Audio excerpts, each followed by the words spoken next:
नमस्कार, जय माता दी।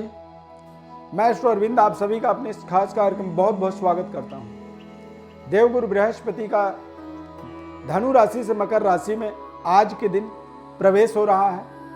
बृहस्पति दरअसल मकर राशि में नीच राशि के होते हैं। इस राशि परिवर्तन का आपके राशि में क्या असर पड़ने वाला है, मैं उसका आपको विस्तृत विश्लेषण बताऊंगा। मकर राशि में शनि और देवगुरु बृहस्पति की युति बन जाएगा। इन दोनों ग्रह की युति जो होता है इस राशि के अंदर 60 साल में एक बार बनता है। दोनों ग्रह, शनि ग्रह 2.5 साल और देवगुरु बृहस्पति 13 महीने एक राशि में विचरण करते हैं। यानी कि अगला 1 साल का जो समय है वो गुरु और शनि की युति का एक समय है। और इस समय के अनुसार देखेंगे तो सभी राशियों के अनुसार यदि हम बात करें तो मेष राशि के अनुसार 10वें भाव में इसका प्रभाव पड़ेगा। यानी मेष राशि वालों के लिए करियर, कार्यक्षेत्र, व्यवसाय, जॉब इत्यादि पर विशेष प्रभाव पड़ने वाला है। बेहतर परिवर्तन, इंक्रीमेंट, बदलाव कह सकते हैं, करियर कारोबार के अंदर संभव है। और बेहतर तरीके से इन दोनों ग्रहों की युति का एक प्रभाव आप कह सकते हैं कि बनने वाला है। नीच भंग योग बन रहा है। दोनों ग्रहों की युति का राजयोग कह सकते हैं बन रहा है। चूंकि शनि जो है शश योग के माध्यम से आपके जीवन में यानी मेष राशि वाले जातकों के जीवन में एक बेहतर इंक्रीमेंट, बेहतर उन्नति और आप अपने कारोबार के अंदर, अपने व्यवसाय के अंदर या अपने जॉब के अंदर अच्छे पद प्रतिष्ठा की उन्नति कर सकते हैं, करेंगे। और काफी लोग आपके साथ जुड़ने के लिए अपेक्षित हैं और उनको जोड़ने का आपको एक ताकत मिल जाएगा इन दोनों ग्रहों की युति से। यदि वृषभ राशि की बात करें तो वृषभ राशि वाले जातकों के लिए संपूर्ण भाग्योदय, भाग्य का उदय होना इसलिए भी महत्वपूर्ण माना जाता है क्योंकि जब ये दोनों ग्रह आपके भाग्य में संचार करेंगे, इन दोनों ग्रहों का एक प्रभाव, एक दबदबा आपके भाग्य में बनेगा। और खासकर वृषभ राशि वालों के लिए ये दोनों ग्रह भाग्येश हो, शनि ग्रह भाग्येश होकर के भाग्य में ही आगमन कह सकते हैं कि अगले 1 साल 13 महीनों का जो समय है वृषभ राशि वालों के लिए संपूर्ण भाग्योदय का कारक। धर्म कार्यों में आपकी रुचि बढ़ेगी, माता पिता के साथ आपके अच्छे संबंध होंगे और आप अपने भाग्य को, कहते हैं ना कि अपने हाथ से अपना भाग्य लिख दिया, तो आप अपने 13 महीने अपनी जिंदगी का अपने तरीके से अपने जीवन का इस्तेमाल कर पाएंगे। मनपसंद परिणामों को, मनपसंद रिजल्टों को आप प्राप्त कर पाएंगे। वृषभ राशि वालों को अगले 13 महीने एक ताकतवर, शक्तिशाली संकल्पों का संचार को स्टार्ट करना है, शुभारंभ करना है और अगले 13 महीनों तक इसका आपको संपूर्ण लाभ अपने जीवन में प्राप्त करना है। मिथुन राशि वालों के लिए देवगुरु बृहस्पति और शनि की युति कहीं ना कहीं अष्टम भाव में होने जा रहा है। और अष्टमस्थ जब युति बनता है तो ऐसी स्थिति में कई बार आप देख सकते हैं कि भाग्येश मिथुन राशि वालों के लिए भाग्येश शनि अष्टम में जब जाता है तो कई बार हमारे बने हुए कार्य बिगड़ते हैं, सेहत स्वास्थ्य में कमी आती है, संबंधों में तमाम तरह की रुकावटें आ जाती हैं और कहीं ना कहीं पारिवारिक वातावरण जो होता है वो तनाव युक्त हो जाता है। हालांकि अगले 13 महीने मिथुन राशि वालों के लिए फाइनेंशियली सेटिस्फेक्शन रहेगा। आप आर्थिक रूप से संतुष्ट होंगे, सुदृढ़ होंगे, ताकतवर होंगे, लेकिन परिवार से, अपने लोगों से थोड़ा सा आपको अलगाव बनाना पड़ेगा, दूरी बनानी पड़ेगी। हो सकता है आप अपने यथावत स्थान से दूर चले जाएं, कहीं स्थानांतरण हो जाए, ट्रांसफर हो जाए, जहां आप नहीं जाना चाहते हैं वहां जाकर के आपको काम करना पड़े। अगले 13 महीने आर्थिक संतुष्टि और जीवन में एक सुखद अनुभूति, वातावरण की आपको प्राप्ति होगी। कर्क राशि वाले जातकों के जीवन में देवगुरु बृहस्पति और शनि की युति सप्तमस्थ होने वाला है, सप्तम भाव में। यानी कर्क राशि वालों को विदेश में जाकर के व्यापारिक व्यवस्था को जोड़ने का ताकत मिलेगा। शनि ग्रह और गुरु ग्रह के युति के माध्यम से, प्रभाव के माध्यम से नए पद प्रतिष्ठा की प्राप्ति होगी। यदि आप सामाजिक गतिविधि में, सामाजिक कार्यों में संलग्न हैं तो आपको नई प्रतिष्ठा की प्राप्ति होगी, नई कुछ जिम्मेदारियां मिलेंगी, नए सम्मान की प्राप्ति होगी और इसके माध्यम से आप अगले 13 महीनों तक सुखद अनुभूति की प्राप्ति करेंगे और अपने जीवन को एक नई समृद्धि की ओर लेकर के आगे बढ़ते चले जाएंगे। सिंह राशि वाले जातकों के जीवन में बृहस्पति और शनि ग्रह की युति का एक प्रभाव मेहनत, परिश्रम और परिश्रम के माध्यम से जो भी अपनी संकल्पित कार्य हैं, जो अपने जीवन में आपके संकल्प हैं, उद्देश्य हैं, उन उद्देश्यों की आप पूर्णता कर पाएंगे। कठिन परिश्रम के माध्यम से आप अपने भाग्य को बदल पाएंगे। रुके हुए कार्यों को या फिर पैतृक विरासत या प्रॉपर्टी इत्यादि के उलझनों को आप यहां पर दूर कर पाएंगे। पुराने कर्जों का निपटारा कर पाएंगे और आप पूर्णतया आप किसी भी एलिगेशन से अपने आप को विजयी बना पाएंगे। यानी कि कोई आपके ऊपर दोषारोपण है, कोई लांछन है, कोई समस्या आपको दिख रही है अपने जीवन में, उन दोषों का आप पूरी तरह से निराकरण कर पाएंगे। अगले 13 महीनों में देवगुरु बृहस्पति और शनि की युति के माध्यम से आपके संघर्ष आपको नई सफलता, नई कीर्तिमान स्थापित करने की शक्ति, ताकत देंगे।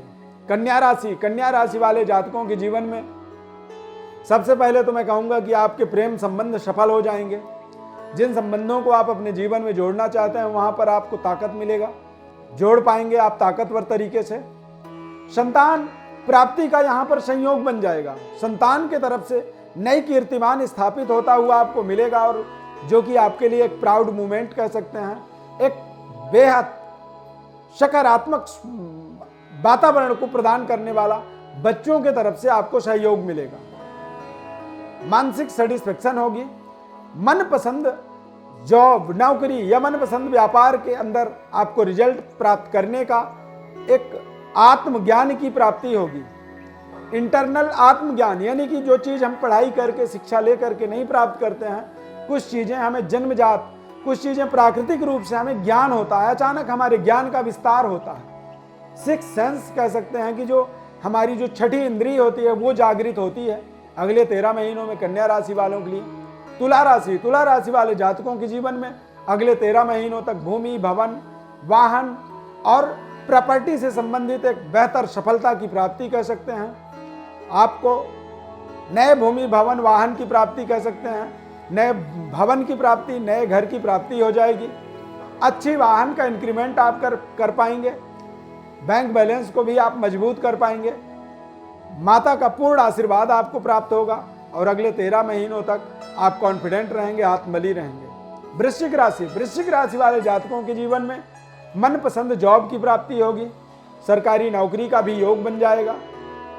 भाग्योदय अगले 13 महीनों के अंदर होने वाला है और आप पराक्रमी रहेंगे, एक्टिव मोड में रहेंगे और आपको देश विदेश में जाकर के अपनी वर्चस्व, अपनी प्रतिष्ठा को स्थापित करने का आपको ताकत मिलेगा।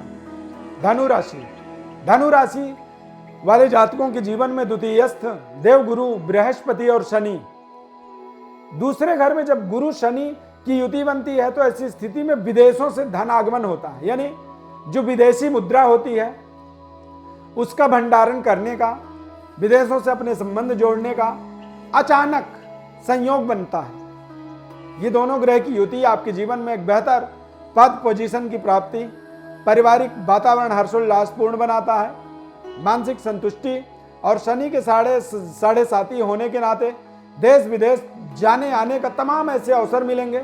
विदेशों में अपनी वर्चस्व को स्थापित करने का आपको सकारात्मक एक ताकत मिलेगा और आप अपने जीवन को मंगलमय बना पाएंगे। मकर राशि में देवगुरु बृहस्पति शनि की युति बेहद मजबूत पद प्रतिष्ठा की प्राप्ति कह सकते हैं। हालांकि अगले 13 महीनों तक सेहत स्वास्थ्य का आपको विशेष ध्यान रखना होगा। अचानक स्वास्थ्य का जो ग्राफ है वो गिर सकता है, नीचे आ सकता है। बेहतर परफॉर्म करने के लिए आपको निरंतर जागृत रहना होगा, अच्छे डिसीजन लेना होगा। अच्छे निर्णय यदि आप करते चले जाएंगे तो निश्चित रूप से अगले 13 महीनों तक आप अपने पद प्रतिष्ठा और पोजीशन को समाज में, अपने परिवार में, अपने देश में एक नई मुकाम स्थापित कर सकते हैं। नया एक पोजीशन आप अपने जीवन में प्राप्त कर सकते हैं जो कि आपके लिए एक माइलस्टोन कह सकते हैं, साबित हो सकता है। कुंभ राशि वाले जातकों के जीवन में द्वादश भाव में शनि और बृहस्पति की युति का एक प्रभाव स्वरूप, फलस्वरूप कह सकते हैं कि आप विदेश में जाकर के अपनी व्यवस्था को स्थापित करेंगे। कई बार हर कोई विदेश तो जा नहीं सकता है, लेकिन देश विदेश में जाकर के अपने पद प्रतिष्ठा को स्थापित करने का यहाँ पर एक सुनहरा अवसर बनता है। आध्यात्मिक ज्ञान का विकास होता है। कुंभ राशि वाले जातकों के जीवन में सिक्स सेंस यानी छठी जो इंद्रिय होती है हमारी, इंटरनल आत्मज्ञान का प्राप्ति होगा। अपने लंबे समय से जिस कार्य को आप कर रहे हैं उसके अंदर आपको सफलता मिल जाएगा। पारिवारिक जीवन हर्षोल्लास पूर्ण होगा। दाम्पत्य सुख की प्राप्ति होगी। यानी अनमैरिड है तो विवाह के प्रस्ताव आ जाएंगे। अगले 13 महीनों में विवाह हो जाएगा और वैवाहिक जीवन में आप जुड़ेंगे और वैवाहिक जीवन का आनंद पूर्वक आप अपने जीवन में लाभ ले पाएंगे। मीन राशि वाले जातकों के जीवन में अगले 13 महीने आपके राजयोग आ रहे हैं। यानी कि आप अपने मनपसंद रिजल्टों को प्राप्त करेंगे, मनपसंद धन धान्य की प्राप्ति कर पाएंगे और नई व्यवस्था को यहां पर आप अगले 13 महीनों में स्थापित करेंगे। आपकी व्यवस्था को देख करके आपके आसपास के लोगों के लिए आप जो है एक सरप्राइज, एक एग्जाम्पल बन जाएंगे। यानी कि सामने वाला आपका एग्जाम्पल देगा कि देखिए फलाना व्यक्ति पिछले 1 साल में कितना बड़ा काम किया है, आज उसको समाज में नई पद प्रतिष्ठा यश कीर्ति की प्राप्ति हुई। और ये सब संभव इसलिए होगा क्योंकि 11वें घर में देवगुरु बृहस्पति और शनि की युति बन जाएगा और ये लंबे समय तक चलने वाला 60 साल में एक बार इन दोनों की युति बनता है। और ये दोनों ग्रहों की युति के माध्यम से इस संपूर्ण जगत में दरअसल एक नई समृद्धि, नई अर्थव्यवस्था को स्थापित करने का सुनहरा अवसर बनता है, ताकत मिलता है। और ये दोनों ग्रह समाज के आर्थिक, न्यायिक और समृद्धि के एक तरह से प्रमाण पत्र होते हैं। इन दोनों ग्रहों की युति के माध्यम से कई ऐसे राजयोग बन रहे हैं जिन राजयोगों के माध्यम से समाज में एक नया दशा और नई दिशा दोनों के प्राप्ति से सभी 12 राशियों के जातकों के जीवन में कुछ ना कुछ अपनी अपनी अलग अलग उपलब्धियों के माध्यम से सभी प्रकार के 12 राशियों के अंदर सभी प्रकार से व्यक्ति कुछ ना कुछ प्राप्ति करेगा ही करेगा। इसीलिए ये जो युति है, ये जो दोनों ग्रह का एक प्रभाव है, बेहद सकारात्मक, ताकतवर और कल्याणकारी साबित होने वाला है। प्रिय दर्शकों, जन्म राशि के आधार पर ये हमने देवगुरु बृहस्पति के राशि परिवर्तन के प्रभावों को आपको बताया है। यदि आपके मन में, आपके जीवन में किसी तरह का कोई खास सवाल है जिसे आप करना चाहते हैं तो निसंकोच हमारे व्हाट्सएप नंबर पर अपनी बड़ी डिटेल लिख करके भेज सकते हैं। हमारे तरफ से हम आपको संपूर्ण जिम्मेदारी के साथ संपूर्ण विश्लेषण बताएंगे। बहुत बहुत धन्यवाद। हमारे चैनल को आप सब्सक्राइब जरूर करें, लाइक करें, बेल के बटन को क्लिक करें ताकि निरंतर हम और आप जुड़े रहें। बहुत बहुत धन्यवाद। जय माता दी।